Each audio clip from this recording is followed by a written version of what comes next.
Assalamualaikum warahmatullahi wabarakatuh. Nama saya Arneta Nuris Kitabang dengan NPM 213402516236. Dari Prodi Manajemen. Di sini saya akan menjelaskan tentang fungsi manajemen. Sebelum lebih lanjut, kita perlu ketahui dulu pengertian manajemen.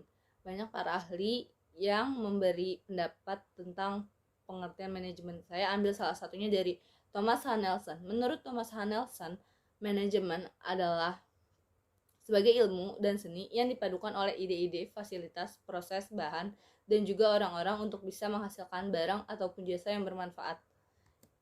Menurut etimologi, manajemen berasal dari bahasa Prancis kuno, yaitu manajemen,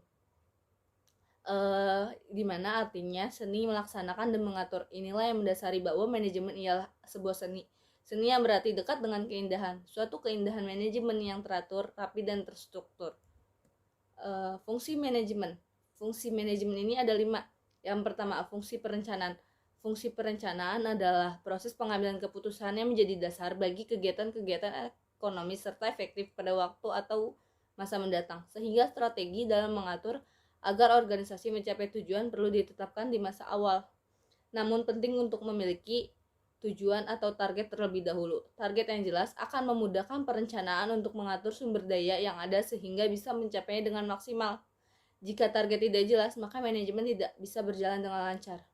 Yang kedua, fungsi pengorganisasian.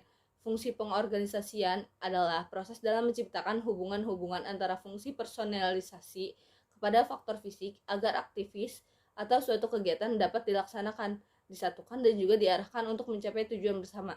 Sehingga fungsi ini menjelaskan bahwa manajemen dapat membantu menghubungkan berbagai hal dan aspek, sekaligus menghubungkan antara sumber daya satu dengan yang lainnya di suatu organisasi agar bisa digunakan untuk mencapai suatu tujuan yang sudah ditetapkan di awal. Fungsi yang ketiga, fungsi pengarahan. Fungsi pengarahan adalah berfungsi untuk menstimulir tindakan-tindakan agar benar-benar bisa dilaksanakan. Lewat fungsi ini, manajemen bisa membantu mengarahkan suatu tindakan dari sekelompok orang atau tim di dalam suatu organisasi atau perusahaan supaya bisa melaksanakan hal-hal yang sudah direncanakan untuk mencapai suatu tujuan. Yang keempat, fungsi pengkoordinasian.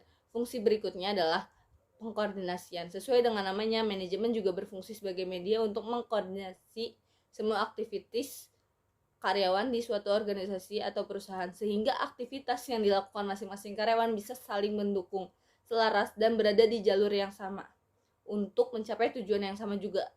Tanpa adanya koordinasi, maka setiap karyawan akan bertindak semaunya sendiri sehingga tujuan perusahaan menjadi sulit untuk dicapai. Yang terakhir, fungsi pengawasan. Fungsi pengawasan.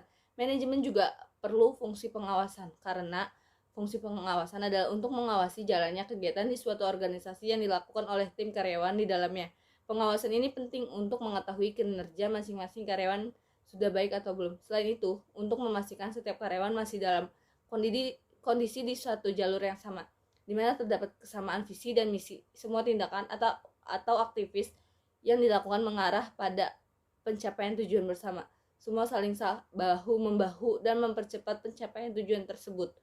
Lewat manajemen yang baik, maka semua fungsi yang disebutkan di atas akan berjalan dengan baik pula, sehingga membantu memaksimalkan ilmu dan seni manajemen itu sendiri dalam menopang perjalanan suatu organisasi atau perusahaan agar bisa bertahan dan juga bisa terus berkembang.